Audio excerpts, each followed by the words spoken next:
Cheguei. Chegou. Ô, Léo. Obrigado pela presença. Tá me vendo direitinho, Léo? Eu tô. E você? Tá me vendo direitinho? Tô bem? Tô. Que bom. Entramos. Oi, Mônica. Entrou. Para o pessoal que está entrando, vamos só dar um pequeno tempo para iniciar a nossa fala? Claro. Oi, Mônica. Oi, Beatriz. Oi, César. Porque o Instagram está avisando as pessoas que nós entramos. Tá bem. Eu vejo aqui. Você vê aí também quem entra e eu vejo aqui, Eu consigo ver. Tá bom. Sérgio Boa. Hoje nós vamos falar especificamente sobre nossa grande mestra Dina Moscovitch. Oi, Ana. Moscovitch, como é que fala, Léo? Moscovici. Eu sempre falei Moscovici. A gente fala Moscovici, né? Mas é Moscovici. Vamos de Moscovici, que é mais fácil. Verdade. E ela foi nossa grande mestra lá no tablado, né? Pois é. Né, Léo? É isso. Ela, enfim, nossa, minha, sua, de muita gente que eu estou vendo que está entrando aí, muitos amigos aí, ex-alunos da Dina. A Eliane está entrando aí também, olha aí. Ana Paula. Ana Paula. Eliane entrou. Eliane. Quem mais? Olha aí, mais alguém. Melo, Maene Salles Melo. Tem muita gente que está entrando aí que poderia falar muito sobre a Dina também. Um dia a gente faz um zoom sobre a Dina. Isso. São 18 horas agora, exatamente. Isso. Então, vamos dar só mais um pouquinho de tempo para dar uma esperadinha para os brasileiros de carteirinha. Isso. A gente pode cantar enquanto isso? Canta uma área aí. Uma área. Você sabe que eu fiz aulas de canto, hein? Olha, até que eu sei uma, hein? Tem uma que eu me lembro. Mas não vou me atrever a fazer isso. Não sei se é uma área, mas é um... É uma coisa italiana, assim. Não vou me atrever a fazer isso agora. Para quem já está aí, hoje nós vamos... Eu venho fazendo, já fiz 2, se não me engano, lives com o tema mestres. E a ideia surgiu por conta... Esse ano a Dina partiu e eu não tive a oportunidade de agradecer a ela e homenageá-la sobre o quanto que ela foi importante para a realização dos meus trabalhos e na minha vida particular. E então eu gostaria de fazer uma homenagem, né? E surgiu a ideia de convidar amigos para falarem sobre seus mestres, sobre suas referências. E falamos inicialmente com a Regilan, que ela nos trouxe o Elia Schimbauer, que é um cenógrafo e figurinista que também faleceu recentemente e que muito contribuiu com as artes e o pensamento artístico no Brasil. Depois nós tivemos sobre mestres populares e com a Kátia Costa no outro sábado. E hoje nós estamos presenteados com o Léo Weiner, que esteve com a Dina durante... Quantos anos, Léo?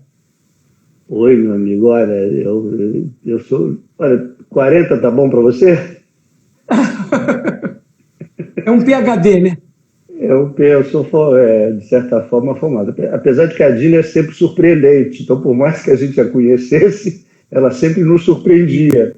Então, enfim, então eu posso falar da minha vivência com ela. Enfim, cada um tem o seu olhar. E esse movimento que você acabou de falar, da surpresa, que é o processo artístico, no meu entender.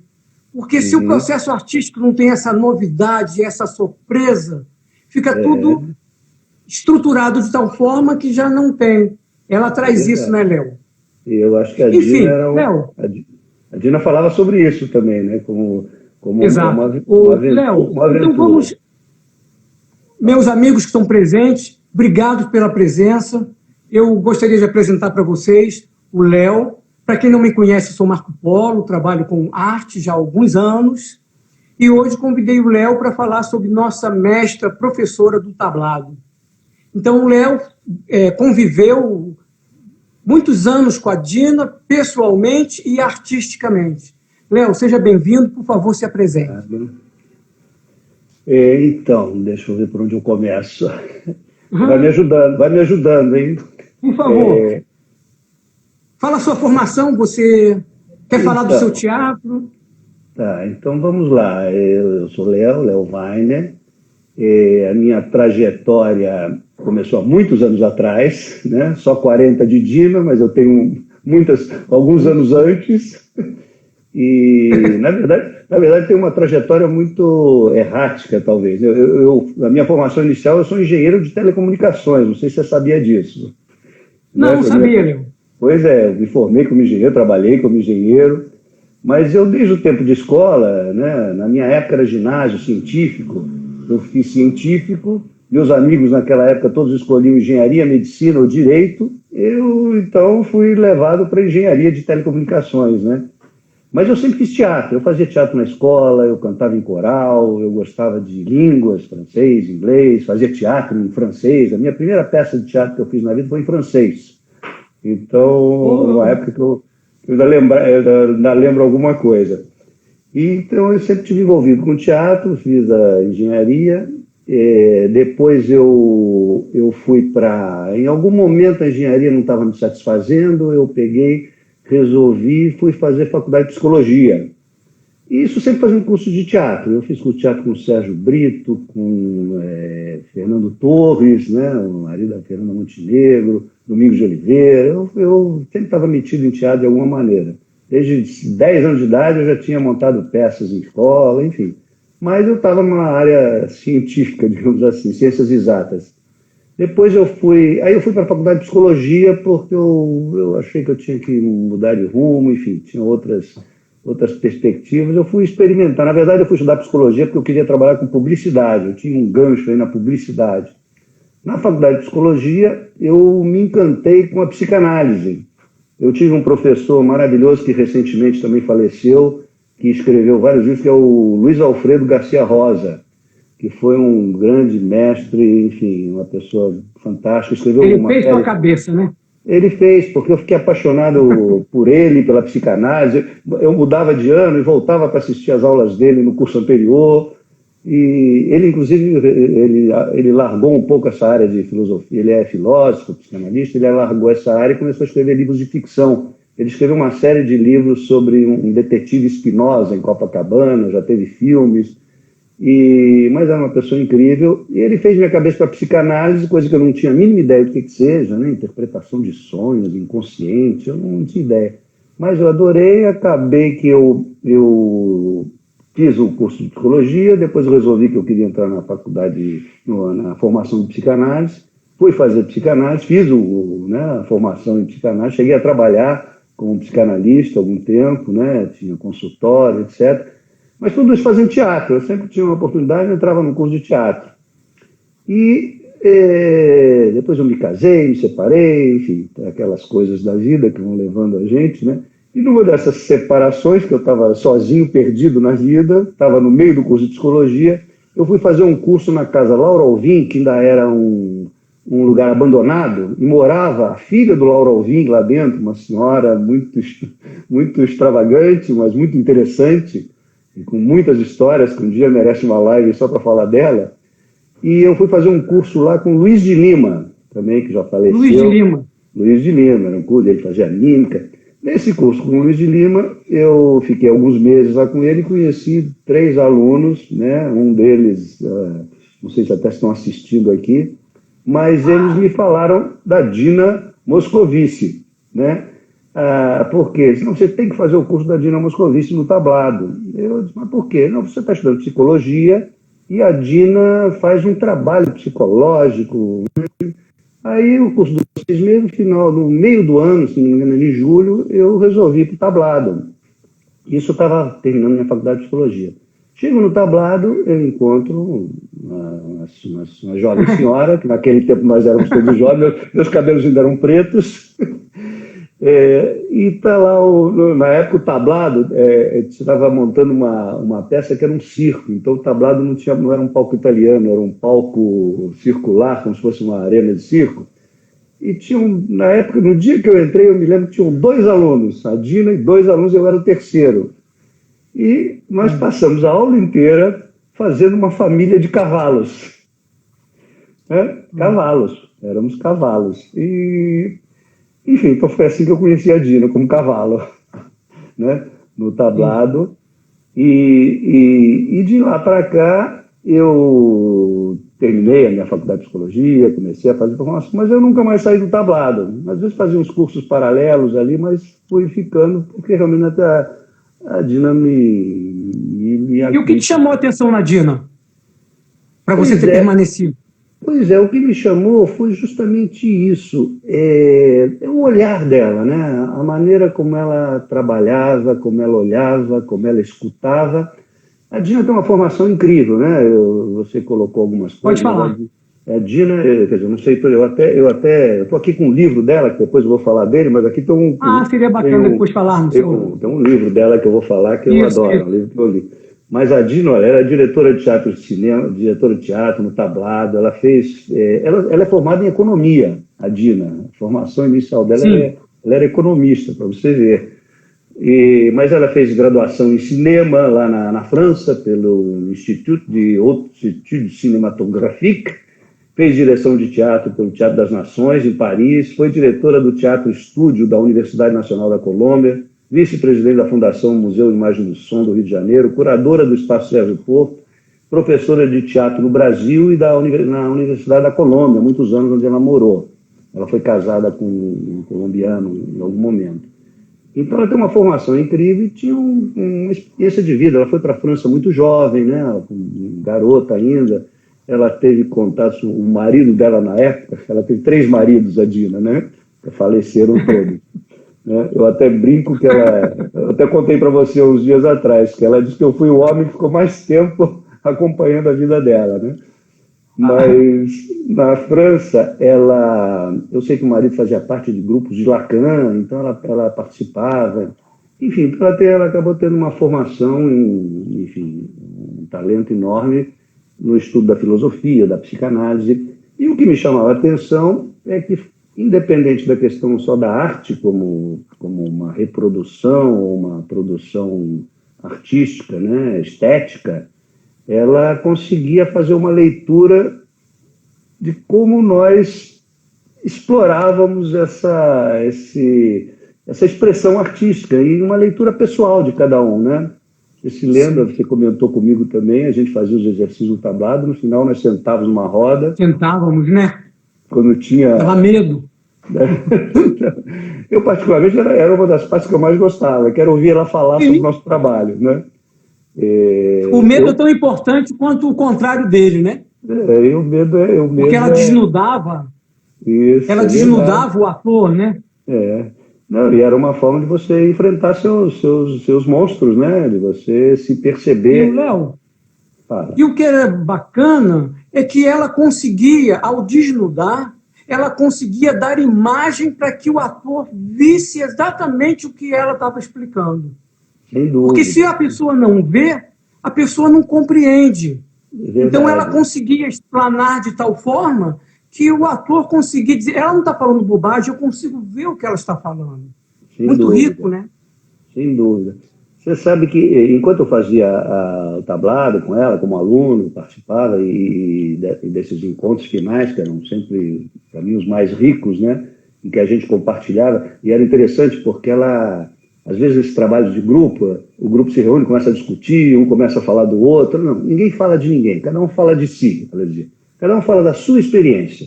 E cada experiência é tão importante como qualquer outra, não tem uma que é melhor do que outra. Então ela não deixava a gente entrar em discussão. Você fala, depois você fala, criticar o outro, isso não havia esse tipo de coisa.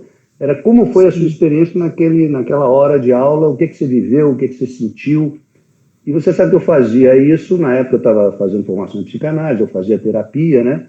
Então, o teatro, como ela mesma dizia, não é uma terapia, mas é terapêutico, porque ele te transforma, ele te modifica, né? ele te abre novos caminhos. A semelhança do que eu entendo, um pouco já contribuindo com a minha compreensão das coisas, do que eu entendo que faz você vai para uma terapia, para uma psicanálise, que o psicanalista fica lá na escuta, né? Porque, na verdade, ele não interfere. O que o psicanalista faz? Ele abre um espaço e um tempo para que você faça as suas associações livres, né? E ele vai tentando interferir na medida que ele vê os teus pontos cegos, digamos assim. Aquilo que te emperra na vida porque você não tem consciência entre uma coisa e outra, ele vai tentando te ilustrar para que você faça um gancho e você saia daquela paralisia que, de alguma maneira, é o que você está angustiado na vida. Eu estou aprisionado num circuito que não me tira disso, porque a minha reflexão... Então, o que o analista faz? Ele te escuta e vê onde falta alguma coisa, né? E é justamente aí, Léo, me permite? Claro, me interrompa à vontade, viu? É nesse processo, por exemplo, quando ela propõe que o ator vai para a cena, como exercício, né? Esse macerar que torna rico o ator. Porque quando ele fica desnudo de todas essas questões, ou ele toca em todas essas questões, ele entra num processo de elaboração e de criação. Então, tudo é genuíno, porque é novinho, embora aquilo tudo tenha um time, tenha uma respiração muito rica. E aí o ator fica grande em cena por conta desse maceração que ela propunha, né? É verdade. E olha só, o que me entusiasmava e me fazia... Porque, por exemplo, uma terapia, uma psicanálise é uma terapia da palavra, né? Aquilo está tudo nisso. Você entra num espaço onde você tem um espaço e tempo e você faz associações livres, ou pelo menos tenta, né? Porque fazer associação livre sem restrições, sem se defender é muito difícil. Se não fosse difícil, não precisava da psicanálise. Como é difícil, justamente a psicanálise diz associe livremente, não se critique, não se questione, deixe as coisas fluírem. Não tem lógica, né? Siga o fluxo dos teus pensamentos, dos teus sentimentos.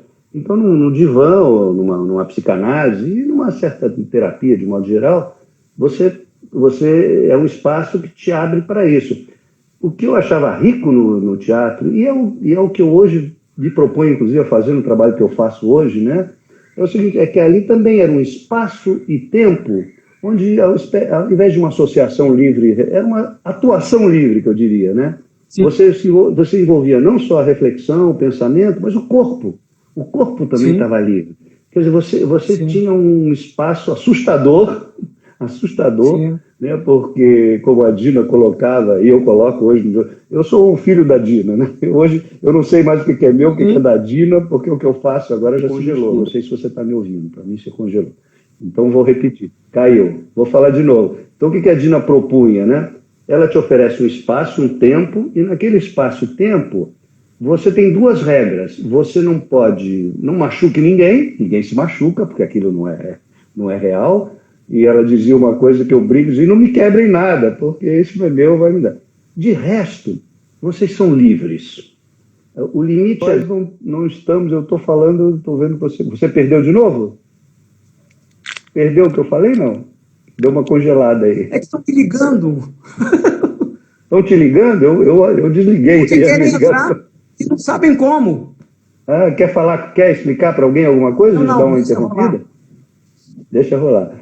Então eu estava dizendo isso, e essa proposta de liberdade é que é assustadora, porque nós não estamos acostumados. Eu não sei o que fazer com a liberdade. A gente é todo mundo... Então, quando você se vê livre... Léo, você está me ouvindo? Tô. Fala. É que eu estou te ouvindo muito baixo. Eu não sei se as pessoas estão te ouvindo baixo. Ah, será? Será que eu estou com esse problema aqui? Sim, gente, por favor. Vamos lá, E agora? Ana Paula falou que parou e voltou. Voltou, Desculpe. Ana Paula? Eu vou tentar melhorar aqui. Como é que está aí, Léo? Eu tô te ouvindo bem. Eu tô com esse fone aqui, eu tô te ouvindo. Alguém falou que está normal aí, olha. Agora melhorou, estou te ouvindo. Melhorou? Obrigado, Beatriz. Está me ouvindo? Vou segurar mais esse... Eu tô ouvindo bem. A Mônica disse que está bem, a Bia disse que está bem, o César disse que está bem. Oba! Ah, maravilha, tá maravilha. Olá, Ângela, seja então, bem-vinda. Fernando, seja bem-vindo. Oi, Ana Paula, obrigado. Continua, Léo. Nossa. Então, só um minutinho. Povo que entrou, Claro. o Léo é um grande aluno, assistente e companheiro ao longo da Dina durante muitos anos. Então, ele veio trazer... estamos homenageando a Dina Moscovitz. Por favor, Léo, continue. Isso. Não, então eu estava comentando a semelhança entre o setting analítico, que usa só a palavra, e a semelhança com esse espaço cênico, né, que diferente do espaço cotidiano, que é um espaço onde nós estamos cheios de prisões e repressões e hábitos, né, que nós construímos e achamos que é natural esses nossos hábitos, né? A gente se habitua a se comportar de uma maneira, a usar uma determinada voz, e acho que isso é natural. A vida humana não é natural, a vida humana foi construída, né? Tudo isso que eu estou falando são coisas que a Dina me fez ver, né, através das coisas que ela ensinou. Então, o espaço que ela abria para a gente era quase como o espaço de um certo renascimento, porque você, como a gente chega ao mundo livre, né? E vai se assustando com o que vem em volta e tenta ver como é que a gente se adapta. A gente vai se adaptando. Nesse espaço que a Dina abria, o que eu sentia? É que você tinha um tempo para refazer a sua trajetória na vida, né? Coisa que no espaço cotidiano também não dão para a gente. Nós nascemos e temos que aprender logo aquilo. A nossa relação com o mundo é intermediada por quem já está presente, né? Então você aprende a partir daquilo que as pessoas te ensinam. Você não tem o tempo de aprender as coisas por você mesmo, né? De olhar, de sentir, de aprender a ir ao banheiro fazer xixi quando você quer, porque você tem que logo se liberar das fraldas. O teu corpo vai sendo adestrado, né? Vai sendo habituado. Então eu senti aquele espaço como um espaço onde me dava um tempo. Assim, um tempo. Um silêncio, às vezes. Para eu poder olhar de novo para as coisas e ver se eu vejo as coisas, se eu ouço as coisas, se eu sinto as coisas realmente daquela forma que eu estou habituado, ou se tem uma outra maneira de sentir, né? E isso vai mudando o teu mundo interior. Você falava do trabalho do ator, né? Essa descoberta. O teu mundo interior vai se ampliando, porque você vai tendo um tempo para descobrir novas formas de poder sentir o mundo, sentir o outro, o contato com o outro. E no final, naquela roda célebre, aquela roda, ela pontuava essas dificuldades, né? Que é o que ela pedia para a gente trazer em cena. Não traga as facilidades. Né? Não vem aqui para repetir o que você faz lá fora. Enfrente aqui aquilo que é novo, que é difícil, que é o insólito. Como olhar, como se relacionar, como tocar, como enfrentar a frustração de alguma coisa não funcionar e você fazer da frustração não uma coisa para te botar para baixo, mas um desafio para superar. Uma criança que se frustra, não quero brincar mais, não. Fale. Interrompa, porque senão...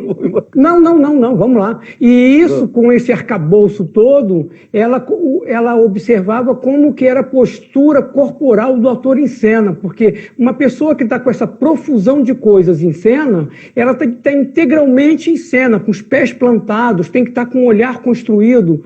E isso é que torna muito rico o processo de criação dela junto ao processo do ator, da construção do personagem. Eu achava muito rico, porque eu lembro que ela observa muito o pé, como é que os pés estavam plantados sobre os... Isso não é mesmo. Verdade? É verdade. Porque se o pé está bem plantado, o olhar tem uma dimensão outra. E aí, no que constrói o olhar, constrói todo um processo para que o público possa ver o processo de tristeza, de alegria, de todos os sentimentos, porque quando você constrói esse movimento, o público vive junto com você. Isso sem dúvida. Fazia com que a gente, não é? Não é verdade? Isso, sem dúvida, isso que você está falando, quer dizer, o que me fica é que é isso, você não fica triste, zangado, amargurado com os olhos, com a boca, com o nariz. Você é tomado por um sentimento que o corpo já diz tudo e talvez até as palavras digam alguma coisa sobre isso que teu corpo já sentiu, que teu corpo já viveu, né? Então como os atores, né, de um modo geral, a gente tem essa coisa da representação, como representar o triste. Elas não tem uma maneira de ficar triste. Quando você está triste, cada um fica triste do seu jeito, cada um... Então se você está... Não adianta você ficar triste com a cara e os pés estarem cruzados como se não tivesse acontecendo nada lá embaixo, no dedo mindinho, né? Isso é tão verdade. Sim. Que seria uma peça de teatro, assim, quando o ator ele está em situação, o corpo dele está todo tomado e você... Agora, se dar uma coçadinha aqui, na hora que não tem nada, você mostra que o ator não está inteiro naquela situação, né? Exato, inclusive, exato. Eu tenho um texto que eu uso lá na minha oficina, acho que é do William Defoe, que ele diz assim: eu não tenho métodos, eu não tenho técnica, e eu acho que eu não sou nem um ator. Ele se diz, eu acho que eu sou um performer. Ou seja, o diretor, quando me pede alguma coisa para fazer... Eu não uso nenhuma técnica, eu vou lá e faço. Eu faço aquilo que ele pediu, faço inteiro. Então é assim que é. Eu gosto muito disso, dessa disponibilidade que eu acho que o ator acaba tendo. Eu não faço. Né? Eu coloco meu corpo a serviço daquilo, não só o corpo, a mente, o espírito. Né? E a Dina dizia o seguinte, às vezes... Fala. Fala. Não, pode falar. Agora estava falando isso, às vezes nas oficinas da Dina, por conta desse caos que às vezes aparentemente se instalava no palco, porque como era um trabalho que puxava uma associação livre, né? Eu trabalhei em um hospital psiquiátrico uma vez e era um caos lidar com as pessoas com problemas mentais, e às vezes no palco ali parecia uma loucura, né? Porque cada um estava indo num caminho, outro. Então, diante daquele caos, algumas... Não, mas como eu enlouqueci, eu estava... Não, ninguém enlouquece porque quer, né? A gente faz as coisas, mas a gente tem ela dizia assim, tem uma luzinha aqui atrás que dizia pra gente, olha, a gente está fazendo isso, mas eu não estou enlouquecido, não. Eu estou simplesmente botando para fora aquilo que talvez esteja reprimido há muito tempo em mim, e eu estou buscando novos caminhos, novas organizações para as coisas que dentro de mim ficaram amarradas. E o ator precisa disso, né? O ator precisa ter à sua disposição todo esse material. Quanto mais material ele tem à disposição, né? Não quer dizer que ele seja isso ou seja aquilo. Ele é o que aquela pessoa se permite, o projeto que ele se coloca como de vida, né? Como a gente é o nosso projeto, né? Mas eu me lembro... Cris está dizendo que a Dina parecia enigmática. É verdade. É verdade. E o que é interessante é que o tom da Dina, né, ela tinha um tom, né? Todo mundo sabe disso, né? Ela tinha um tom, né? E esse tom... Semitom. Não, é um tom. Acho que é um tom. E para mim é tom. E o que acontece? Aquele tom, quando ele chega, e chega junto com a voz, que chega junto com o texto, ele chega com um drama muito bonito. Porque aí é que está o drama da coisa, né? Porque quando ela chegar, aí entra o processo de respirar, aí entra o processo, porque o pé está plantado no chão, porque o ator que está com esse universo em ebulição tem que estar bem plantado, mas não está bem plantado porque ele está com o pé plantado, ele está bem plantado porque toda essa natureza obriga ele a enraizar. E no que ele enraiza, ele tem coragem de olhar para frente. E esse processo dos pés, olhar para frente, isso é o drama. E isso vem na voz.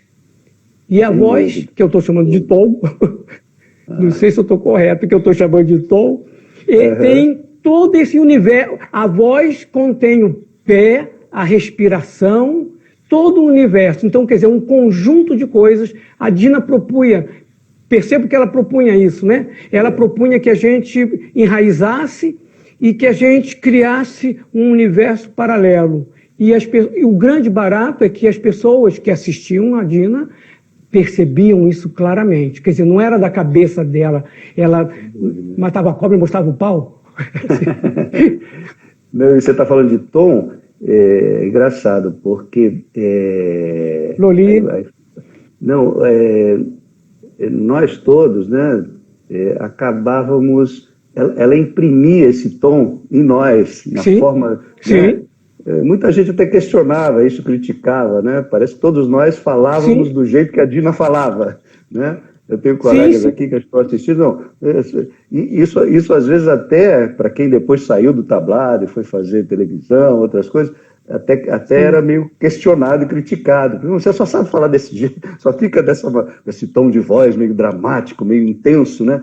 Mas era uma intensidade que a Dina Conover, que vinha de dentro, né? Inclusive... Porque não é teatro realista, não é teatro realista, né? Não, muito pelo contrário, é expressionista. Realista, é de uma realidade outra. Eu acho que é de uma realidade... E o tom e a voz e a imagem dessa outra realidade não é a mesma proporção do real. Não, porque o real é muito chato. O real é muito banal, né? Ela trazia uma vitalidade, e tudo isso tem a ver, inclusive, né? Falando um pouco do outro lado, voltando um pouco, a gente tinha um conhecimento assim de psicanálise para mim. Eu até comentei com você. Eu acho que eu aprendi mais psicanálise através de uma prática ali dos exercícios, da leitura que a Dina fazia do nosso comportamento, do que sem querer desmerecer o meu curso de psicanálise. Sim. E meus professores também tive alguns maravilhosos, mas é que ali era uma coisa viva, era uma não só psicanálise, né? A Dina, eu acho que era uma nietzscheana, né? Ela falava de Nietzsche, falava de Heidegger, falava de Spinoza. Ela tinha um conhecimento e conseguia associar esse conhecimento teórico. Ela fazia uma leitura na nossa prática ali, dentro do teatro, né? Isso, inclusive, despertou em mim, falando um pouco da infância, o interesse por essa questão da filosofia. Então, eu não sou um filósofo, nem me aprofundo tanto nessas leituras, mas a minha biblioteca hoje em dia é de filosofia. Eu penso daqui, penso dali, percebo o quê? Porque a filosofia não é uma abstração, a filosofia ela tem que estar ligada à vida da gente, né? A filosofia não é uma teoria, ela tem a experimentação, né? Tem que ganhar carne, ela é fruto da nossa diária, de como nós vivemos, né? Então a Dina tinha o Márcio está dizendo, o Márcio está falando aqui que o real é muito prosaico, palavra que eu aprendi com ela nos meus 15 anos de vida, de idade. Sem dúvida. Porque de alguma forma, eu tenho muitos textos aqui da Dina, coisas que ela escreveu. Eu ainda vou começar a divulgar um pouco. Vou falar com o Juan, se ele me permite. Ô, Léo, qual é o livro que você falou? Pode apresentar para a gente o livro? Claro, sem dúvida, porque a Dina, agora, nesses últimos anos, assim, ela escrevia muito bem. Eu sempre adorei as coisas que ela escreveu. Então, ela lançou um livro, um romance, né, e estava escrevendo um outro, que eu acho que ela não chegou a terminar, mas tem até alguns textos dela. Então, vamos mostrar aqui o livro da Dina, né? O texto da Praia está invertido aí, né? Mas é isso. Não iria explicar ao vento. É um romance. Não iria. Né? É um romance que foi editado pela editora. Deixa eu ver qual é a editora. Não me lembro, aqui não está, editora, bom, editora Viveiro de Castro, editora, em novembro de 2008. Enfim, então é um livro, um romance que ela escreveu. Ela dizia que não era autobiográfico, né? Mas eu lendo o livro, né? Eu me lembro, eu até tenho um agradecimento especial porque eu ajudei ela a editar, né? Eu até fico muito orgulhoso de ter um agradecimento aqui no livro para mim e para o Shebab, que era um grande amigo dela, um psicanalista. Mas ela dizia que não era autobiográfico, mas eu lendo o livro, eu reconheço muitas coisas que a gente conversava. Maneiras dela pensar sobre ela própria, sobre a vida, sobre as relações, né? Então, tem passagens aqui, quando li, eu sempre me emociono muito. Depois, se der tempo, eu até leio um trechinho aqui. A Eliane está sugerindo que se digite o nome do livro. Eu digito aqui, como é que funciona aí? Mas, não. Não vamos gastar tempo. Não, Eliane, depois a gente dá um jeito de disponibilizar essa informação. Tá bom? Tá Pode certo. Ser? Ok? Pode? E, Léo, eu acho que por exemplo, a Dina meio que assustava, né? Imagina um aluno chega para fazer aula com ela. Lá, o tablado, por exemplo, eu fiz aula com o Damião, fiz com a Sura, fiz com outros professores. E saí para Cal, e na Cal encontrei Tânia Linda.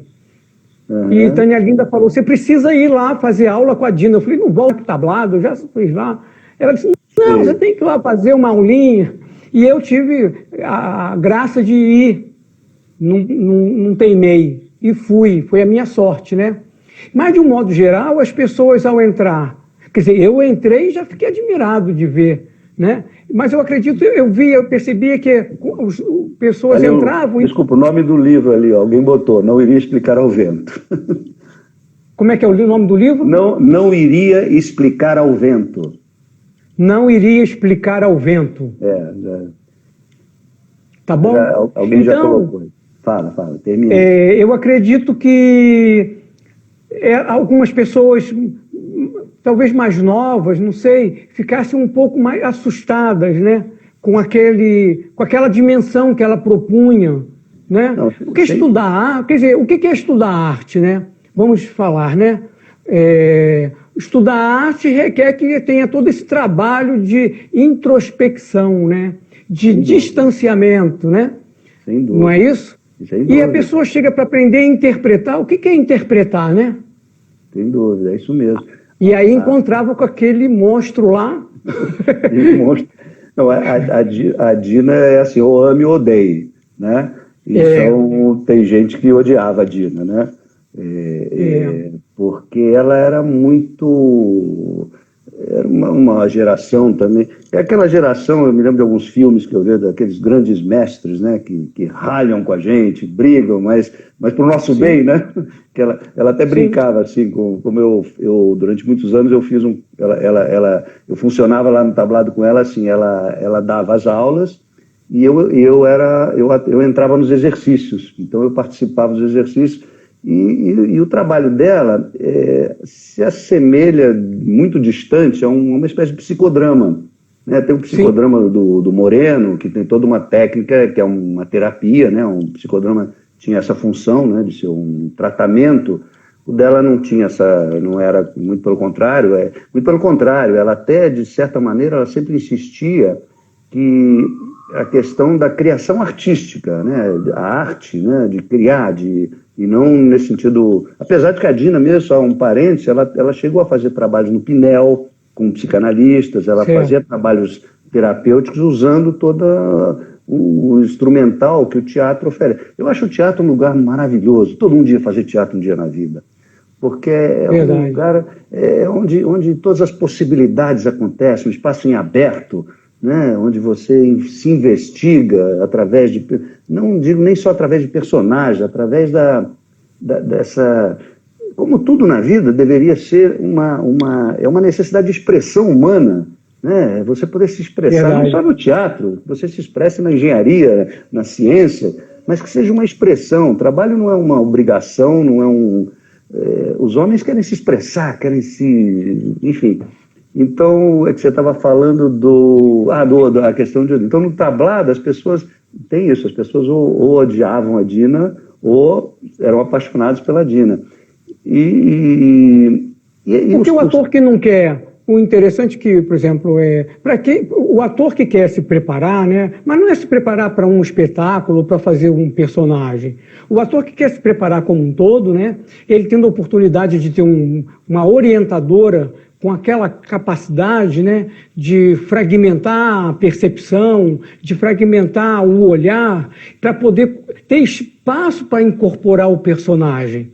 Então, a questão é que, de um modo geral, os teatros, não sei se é assim, mas são muito rápidos, e o ator fica interpretando na boca de cena alguma coisa que a gente não sabe que aquilo não está incorporado realmente. É verdade. Porque incorporar precisa ceder, né, desapegar, distanciar, né? E esse distanciamento não acontece de uma hora para outra. Sem dúvida. É um processo, é um entendimento, né? É um entendimento, né? Eu acho que a semelhança também de uma terapia... Eu falo terapia porque no sentido assim de que a gente tem os mecanismos de defesa, né? Todos nós temos, né? E é importante que tenhamos, a gente não entra de peito aberto na vida, mas tem aqueles mecanismos de defesa que são inconscientes, que você não se dá conta, né? Então, de alguma maneira, na vida, e quando você vai fazer uma terapia, você trabalha esses mecanismos, porque esses mecanismos, eles te protegem do sofrimento, né? mas ao mesmo tempo também... Fala. Perdão, você está conseguindo ler? A Bia Lenz está pedindo para falar pouco da relação da Dina com os filósofos, como Spinoza, por exemplo, na prática dela. Consegue associar? Não, deixa eu pensar aqui um pouco, como é que eu posso... Na experiência com a Dina era a maneira de ela fazer uma leitura, né? Deixa eu pensar aqui. Eu tenho que pensar o que é o Spinoza aqui, que eu não sou filósofo. Eu tenho que me lembrar o que é o Spinoza. Eu me lembro de uma coisa do Spinoza, assim, que talvez tenha a ver, que é o seguinte. O Spinoza, se não me engano, ele associa a ideia de Deus, ele diz assim, tudo tem uma causa. Não me engano, vou falar assim muito por alto. Se eu falar bobagem, depois vocês me corrijam. Mas o Spinoza dizia algo assim, tudo tem uma causa. A gente sempre acha que tudo tem uma causa. Alguma coisa causou a outra, alguma coisa causou a outra. E o Spinoza, acho que ele dizia assim, se tudo causou alguma coisa, a gente vai retrocedendo e vai chegar à conclusão que Deus causou o mundo. Né? Se o mundo foi criado por Deus, é porque Deus causou o mundo. Aí a gente faz a seguinte pergunta, quem causou Deus? Se tudo tem uma causa, Deus também tem que ter uma causa. Como Deus é o início, Deus causou o mundo, a gente pressupõe que Deus causou a si próprio. Deus causou a si próprio, porque Deus não tem uma causa. Se Deus causou a si próprio, aí o Spinoza diz o seguinte, ele faz uma associação entre Deus e a natureza. Ele diz, a natureza, ela foi causada por quem? Ele diz que Deus é natureza. Eu talvez tenha pulado alguma outra reflexão, mas ele diz assim, Deus é natureza.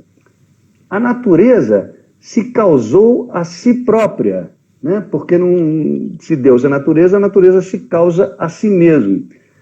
Uma associação que eu posso fazer de Spinoza com isso é o seguinte, é uma certa crença de que nós, que vivemos sempre delegando a responsabilidade do que nós somos a alguma coisa prévia, Deus nos criou, meu pai me criou, eu digo, nós temos essa potência de nos causar a nós mesmos. Nós nos causamos a nós próprios, nós temos essa força de nos causar a si próprio, é que nós estamos submetidas pelo processo cultural, né? Mas então eu diria, né, assim, falando muito por alto e muito intuitivamente, que eu faria essa relação entre o olhar de Spinoza nessa questão. Spinoza tem uma obra vastíssima, eu quando pego um livro do Spinoza mesmo, até eu entender 3 palavras demora muito, né? Às vezes eu pego reflexões que já me são meio mastigadas para mim, mas eu tenho a impressão que a Dina fortalecia em nós, não só o Spinoza, mas a coisa do Nietzsche também, essa potência, né? A potência de se fazer, ou mesmo do Sartre. A Dina, enfim, acho que ela era uma sartreana também, porque ela trazia muito Sartre, né? E o Sartre diz alguma coisa, você se realiza na medida em que você é um projeto de si mesmo, e esse projeto se faz.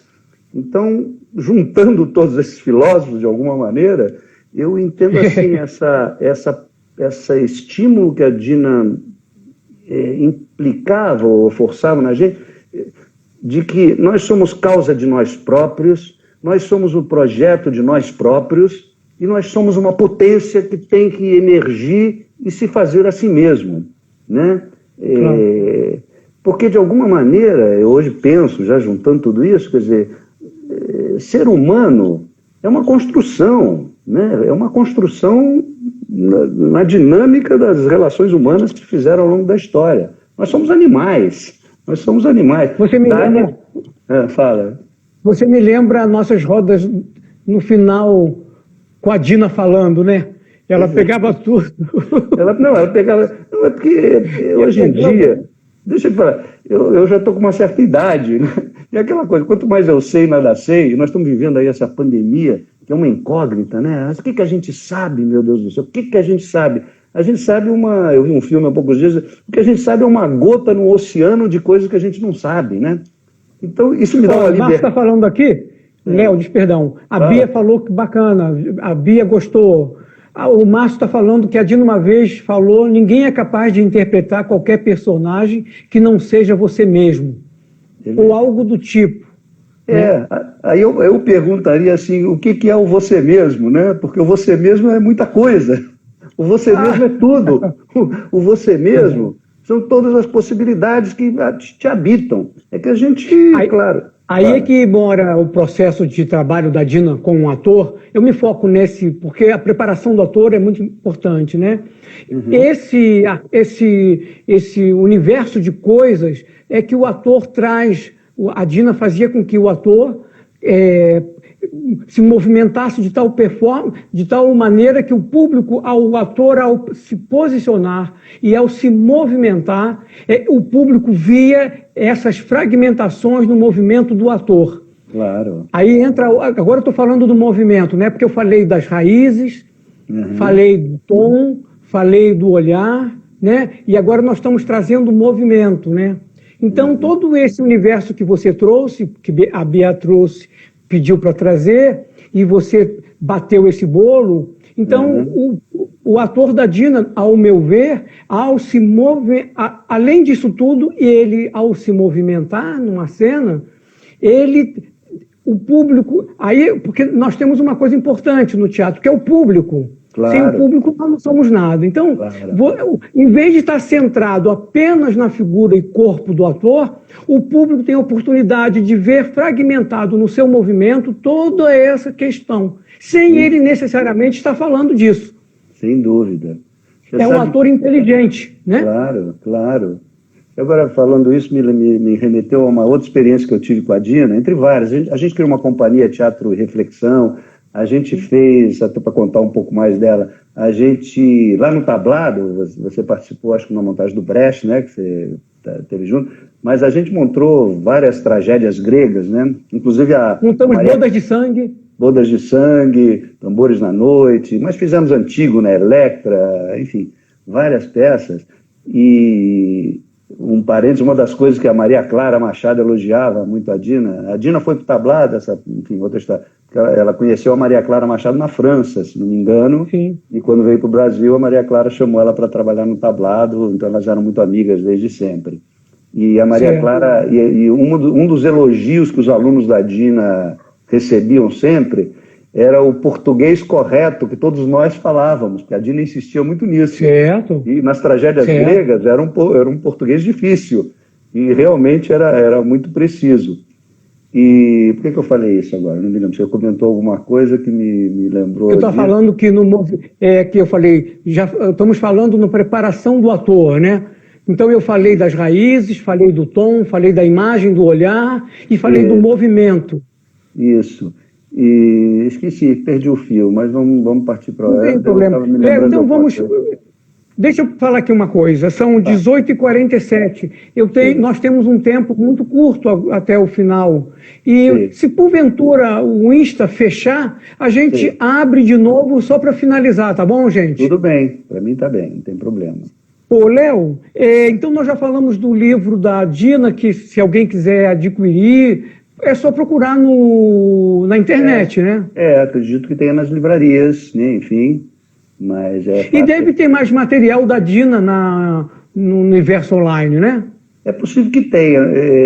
A Dina, nos últimos anos, até tem um trecho do livro, se der tempo, depois eu leio, porque umas coisas que ela falava que eram muito bonitas. A Dina era muito, muito fiel a si mesma e tinha um olhar muito, muito original e não vou dizer crítico, mas muito...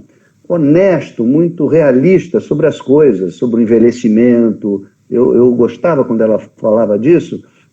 A Dina uma vez me fez uma pergunta que mudou a minha vida. Assim, foi um momento assim, na minha trajetória. Ela fez uma pergunta, eu vou compartilhar aqui com vocês, uma certa intimidade, mas vai lá. Ela perguntou assim, por favor. Ela perguntou se eu gostava da minha mãe. Aí eu disse assim, isso num lanche que eu estava fazendo, aí eu disse, claro, Dina, que eu gosto da minha mãe. Minha mãe, né? Claro que eu gosto. Aí ela disse, não, eu não estou perguntando se você gosta da sua mãe, eu estou perguntando se você gosta da mulher que a sua mãe é. Ela me fez essa pergunta, o mundo todo se reorganizou para mim. Né? Eu não vou te dizer qual é a resposta que eu dei para minha mãe não ficar chateada, mas é que eu descobri assim, essa coisa dos papéis que nós somos, né? e do que nós somos. Minha mãe não era minha mãe só, minha mãe era uma mulher, né? Claro. Antes dos papéis que nós exercemos na vida, porque nós, sem papéis, nós somos o que exatamente na vida? Eu sou filho, eu sou pai, eu sou avô, eu sou neto, eu sou profissional, eu sou engenheiro, são papéis sociais, né? O que está por trás desses papéis sociais? Talvez uma cebola, é um vazio. Eu já pensei nisso. Nós não somos um nada revestido de um monte de papéis, né? E essa que é a dinâmica de se tornar humano. Nós somos animais e vamos nos tornando humanos na medida que nós vamos assumindo papéis civilizados, né? Dentro do jogo da cultura, né? Mas isso me deu uma dimensão de olhar para as coisas. Hoje, quando eu olho para o meu neto, ele não é só meu neto, né? A maneira de eu lidar com ele na vida muda. E esse aqui é um certo distanciamento. Foi difícil para mim. Foi difícil para mim. Ela te jogou para a casa dos píncaros, ela te empurrou.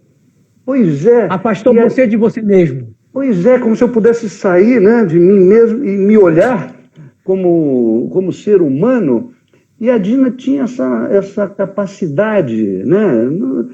A Dina tinha 1000 defeitos, tem gente que, né, odeia ela metia os pés pelas mãos, obrigado, mas ela tinha essa capacidade, a meu ver, de olhar para as coisas as coisas como coisas, e não com os nomes que elas têm, né? E aí ver a coisa como ela é. Né? Ver a coisa como ela... E isso ela fazia na maneira como ela olhava a gente no tablado, para o nosso corpo, para o nosso olhar. Sim. Claro que tudo isso tem uma dinâmica. Um dia é uma coisa, outro dia é outra. Claro.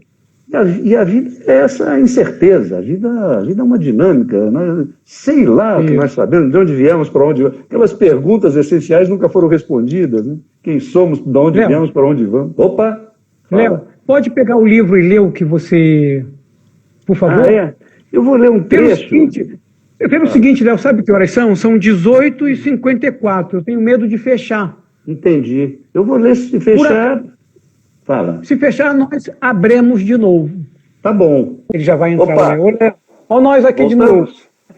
de novo. Segundo ato. Ô, Léo, para a gente são exatamente 18h56. Para a gente não estender muito, então você faz essa leitura... Pode ser? E a gente conclui as falas para a gente não estender muito, tá? Pode ser assim? Embora seria ótimo que a gente estendesse, mas a gente marca uma outra, pode ser assim? Pode. Deixa fazer a fila na porta da nossa live, pedindo bis, a gente marca outro dia. Isso. Quem sabe a gente faz entrando. Se você topar um dia, a gente faz um pequeno Zoom, até chamamos mais 1 ou 2 alunos da Dina, a gente conversa. Bacana. Pode pensar nisso. E pelo Instagram pode fazer? Não sei, vamos investigar isso. Tem o Zoom, né, que pode ser Zoom feito. Eu sei que pode, o Zoom eu sei que eu já fiz com outros assuntos. A gente pode pensar, reunir os ex-alunos, enfim, alguma coisa. Bacana. Porque todo mundo tem história para a Dina. Tem um outro colega nosso que escreveu, até separei aqui o Ricardo, quando a Dina faleceu. Ricardo Reis, você se lembra dele, né? Lembro. Foi o Ricardo Reis que eu conheci no Luiz de Lima e uma das pessoas que me sugeriu ir para a Dina. É meu amigo até hoje. Então, e ele era muito ligado à Dina também, a Eliane, que falou aqui, a Roxane, pessoal que você conheceu. Inclusive, parênteses assim, essa experiência no tablado, ela foi muito interessante, porque ao longo dos anos, você falou uma coisa no decorrer aí da nossa fala, que me chamou a atenção ao longo dos anos. O público que procurava o tablado e a Dina foi mudando a busca. Naquela época que eu entrei, as pessoas tinha uma busca assim, muito pessoal, de conhecimento, de formação. Aos poucos, o público começou a mudar, tem esse público, eu quero ir para a Globo, quero ser ator, celebridade. Então, essa investigação que a Dina nos propiciava era um público que já não... Poucas pessoas já usufruíam disso, já tinham interesse. Eles queriam aquela coisa rápida. Como é que eu vou para a Globo? Como é que eu viro artista? Então as pessoas entravam na aula da Dina e saíam. Ninguém queria entrar num tablado e ir para Lopes Quinta. Então, ao longo dos anos eu senti muito isso, né? Enfim. Mas vamos lá, para a gente não estender que as pessoas podem... Não, o livro, enquanto hoje eu estava te esperando, eu fui folheando. Aí tem um trecho aqui que é o nome do personagem. Mas eu me lembro muito, assim da Dina fazendo essa reflexão, e eu tenho a impressão, ela nunca admitiu nem disse, que era um pouco como ela começou a se ver agora, né, no decorrer, percebendo que a vida vai chegando no seu objetivo último, que é a gente ir para algum outro lugar, sei lá o que é. Mas aí o trecho, eu vou ler rapidamente, olha, é uma parte do livro em que a personagem que chama-se Elisa, que é a personagem principal, ela diz o seguinte, olha, Elisa olha o mar desde a sua janela e deixa fugir seu pensamento. Agora, quando o tempo se fora, quando já era demasiado tarde para qualquer coisa, quando nenhum projeto ultrapassava a imaginação, a realidade não ia mais além do que atravessar os dias numa espera que já não espera nada.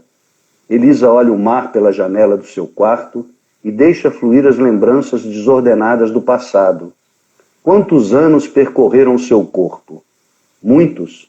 Talvez nem tantos. Quando ultrapassou os 50, não gostou, recusou. Aguentou alguns meses, mas depois resolveu voltar aos 50, e aí ficou estagnada para sempre. Continuaria com os 50, ainda que a pele já começasse a se separar da carne há algum tempo. Acordava de madrugada, e antes que se lembrasse quem era, via um braço estendido ao seu lado, desconhecido, já meio encarquilhado. Resistia em reconhecer que aquele era o seu braço e que aquela pele já sem vida era sua pele, que logo avançaria por toda a extensão do seu corpo, fazendo desaparecer os últimos vestígios do que fora. E se odiava por isso, pelo braço que lhe perseguia, que a denunciava no alvorecer preguiçoso do dia. Prontamente o escondia. Escondia-se de si mesma, envergonhada, e tratava de voltar a dormir, de sonhar, de dar-se a chance de um novo despertar, no qual estaria alerta, protegida contra a traição do tempo que ousara injuriá-la. Eu acho lindo porque eu vejo o personagem, mas a Dina morava ali no Leme, né, na frente para o mar. Então, quando ela descreve isso aqui, eu imagino a Dina olhando para o mar e tendo essas lembranças, pensando sobre ela mesma com aquele rigor e com aquele desassombro, digamos assim, que ela se olhava a si própria e olhava os outros, né, tentando enxergar um mais além, talvez, né? Bom, enfim, vamos...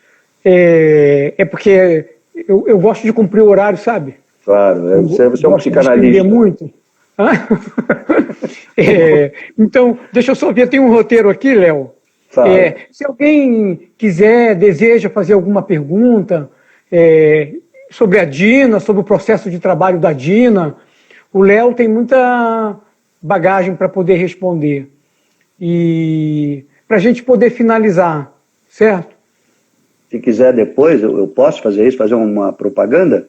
Por favor. Merchandise? Não. Se alguém quiser saber alguma coisa, pode escrever para o meu e-mail também, em algum momento. Fazer contato. E você tem um grupo, né? Você tem um grupo. Eu tenho um trabalho que é muito baseado nisso que eu aprendi com a Dina, que é um trabalho que chama-se Teatro para Tímidos. Na verdade, não é um trabalho de formação de ator, apesar de que muita gente que passou por ali depois foi para uma escola de teatro, mas é um trabalho que é o que eu aprendi a fazer com a Dina, que é a única coisa que eu sei fazer na vida, não sei fazer outra coisa. Entendi. Que é esse trabalho e que usa o teatro como um instrumento de desenvolvimento, de autoconhecimento, associado à psicologia, à filosofia. E como é que a pessoa que tiver... Perdão, se a pessoa tiver interesse, como é que ela acha o Teatro para Tímidos? Se ela for no Google, botar Teatro para Tímidos, sem dúvida vai aparecer. Eu tenho uma página no Facebook. A não ser que ela seja tão tímida que não consegue nem colocar. Olha, acontece, hein? Isso acontece. Eu sei de gente que chegou lá para mim e disse, olha, eu estou há anos com teu nome escrito no papel, mas não tinha coragem de escrever e mandar. Então, botar Teatro para Tímidos. E meu e-mail é leoweiner@gmail.com e o Teatro para Tímidos também, teatroparatímidos@gmail.com. Então as pessoas podem, eu respondo, enfim. E, Léo, como eu gosto muito de coisas presenciais, Numa oportunidade, eu vou propor para a gente fazer um aulão sobre a Dina. Vamos embora.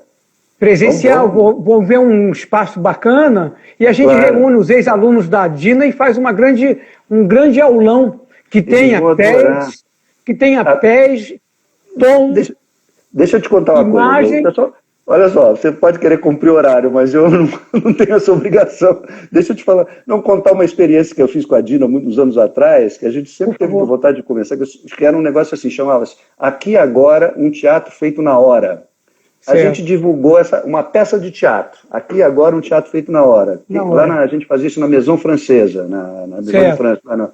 Era o seguinte, na verdade era como se fosse uma aula da Dina pública, em que as pessoas pagavam ingresso, eram 5, 10 reais, as pessoas iam para a plateia, eu apresentava a entrada, chamava a Dina no palco, a Dina conversava com as pessoas e depois elaborava junto com a plateia um tema.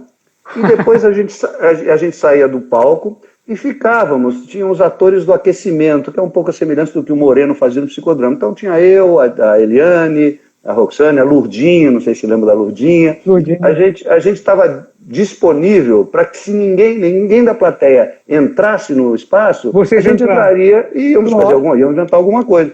Só que as pessoas começaram a entrar e começaram a ir toda semana, porque cada semana era um teatro feito na hora. Com iluminação, com alguma sonoplastia.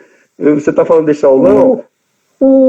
A Miradade tem o CTI da afetividade, que é algo assim. Então, cada um tem lá no Eles colocam um teatro e daqui a pouco está todo mundo fazendo uma grande cena. Ele amarra tudo no final, sabe? Sem dúvida, isso é muito... E a ideia é nós reunirmos as pessoas num espaço e propor essa questão da construção do personagem a partir do pé plantado, movimento, para que a gente possa perceber como é que se constrói isso, né? Maravilha, vamos lá, tô dentro, tamo junto. Por favor, tamo junto. Então, Léo, fala. Uma última pergunta, isso aí vai ficar gravado para essas pessoas? Já está gravado. Já está gravado no meu Instagram. Porque quando a gente termina, ele pergunta se você quer gravar. Sei. E colocar disponível. Isso, eu sei, aí fica, né? Aí eu já gravei nossa fala. Tá bom, aí a gente pode divulgar, fala. Fiquei muito contente de você atender o convite, porque é difícil difícil não, as pessoas teriam oportunidade, seria bacana que os atores tivessem oportunidade de ouvir que existe um pensamento e um fazer artístico, aqui no Rio de Janeiro, não é lá fora não, aqui dentro, com esse tamanho, com essa dimensão, né? Então, seria bacana se a gente conseguisse construir determinadas cenas a tal nível plástico. Por exemplo, hoje, eu só consigo construir espetáculos com 80, 90, 100 pessoas em cena, eu não sei, tenho dificuldade. E saí do teatro tradicional, fui para espaços alternativos. Geralmente eu faço em ginásio. Num grande espetáculo que eu fiz, eu coloquei 1,5 toneladas de barro em cena para falar sobre o Agreste. Que bacana, e essa plástica traz a plástica, né, esse espaço, né, essa interferência plástica em espaços alternativos, constrói para o ator uma possibilidade muito rica, porque ele sai do quadrado. Então, vamos pensar numa possibilidade de construirmos um espaço para que as pessoas tenham a oportunidade de ver. Lógico, vamos estar muito longe da Dina, não num sentido... Mas a gente pegando um pouquinho da fonte para poder felicitar as pessoas, né? Artisticamente, né? Porque eu lembro que quando as pessoas saem dos meus espetáculos, as pessoas ficam felizes de terem visto a plástica, o tom, o ritmo, a luz, cada detalhe. Mas aquilo tudo foi feito delicadamente com esse processo que a Dina propunha, né? Da distanciamento. Ela não falava disso especificamente, eu não lembro de ter ouvido ela falar de distanciamento, mas a maneira como ela propunha o movimento do ator, como que ela descaracterizava a persona e ela abria espaço para o personagem, tem todas essas manifestações artísticas, tem a luz pessoal do ator. O ator tem uma luz própria, então nunca ele tem luz própria, ele quer ver ela transitando nos espaços. Ele quer ver ela existindo e quer que as pessoas vejam. A função do ator é ser visto. Tá certo. Então, a construção toda da Dina, para mim, né, e acredito que para a maneira como você fala, para você também, para todos os outros, é como que ela nos enriqueceu, né? Sem dúvida, sem dúvida. Eu acho que, enfim, não só como artista, mas eu te digo o seguinte, ela mudou minha vida pessoal, minha Bacana. maneira de ser, minha maneira de mudar o mundo, minha maneira de entender as minhas relações, enfim, enfim, quer dizer, eu devo muito a ela, sabe? Eu sempre fui muito grato. E ela era muito... A gente teve juntos até agora, recentemente, enfim, a gente já não se falava tanto, eu saí do tablado há algum tempo para fazer teatro também fora, essas coisas, mas a minha relação com ela, ficamos muito amigos e Sim. A gente se ligava e ela compartilhava. Então, enfim, eu fico muito emocionado também de poder falar da Dina, celebrar a Dina de alguma maneira junto com você, que teve uma passagem mais curta que a minha lá, mas deixou marcas, porque eu nunca esqueci de você no tablado, né, da sua figura, inclusive na Lua, num programa lá, que tinha a tua imagem, né, da Lua. Então, só deu eu no tablado. Não, aquilo foi muito marcante. No folder. No folder, não, aquilo foi inesquecível. E realmente ela deixou marca em todos nós, não só em mim e você, mas vários colegas que passaram aí, que eu vi o nome, sem dúvida teriam mil coisas para falar da Dina, porque cada um é diferente, cada um absorve aquilo de forma diferente, mas nós não temos, eu tenho tido contato com esses outros colegas que foram da Dina, e cada um de nós tem a Dina dentro de si, a sua Dina. Eu tenho a minha, você a sua, eles têm a dentro, mas sem dúvida que ela nos habita até hoje, nos influencia, sem dúvida, enfim. Bacana. É isso. Eu me lembro, eu não consigo parar de falar, mas eu me lembro uma época que a gente, por exemplo, eu fazia terapia, né? Eu não sei se você já teve essa experiência de fazer terapia, mas em algum momento da vida, quando me via diante de um problema, eu pensava assim, como é que meu terapeuta resolveria esse problema? Era a primeira coisa que me vinha à cabeça, né? Então, com a Dina, a mesma coisa. Como é que a Dina encararia essa situação para eu poder resolver? Depois a gente se liberta disso e tem alta e começa a perceber que a gente tem que resolver com a nossa própria cabeça.